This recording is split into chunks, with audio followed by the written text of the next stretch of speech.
ये देखिए दोस्तों, फुटिंग का काम चल रहा है। ये इसको बोलते हैं फेटी फुटिंग। आप देख सकते हैं यहाँ पर कितना मजबूत काम हुआ है, देख लीजिए। जो इसका डेप्थ है वो है 2.5 फीट और इसकी चौड़ाई है 5 फीट।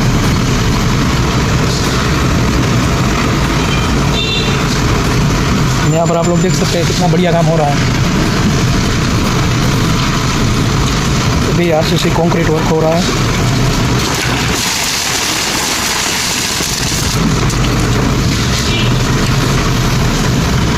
यदि इस तरीके से आप घर बनाएंगे तो आपका घर सालों तक कुछ नहीं होगा, 100 साल तक कुछ नहीं होने वाला।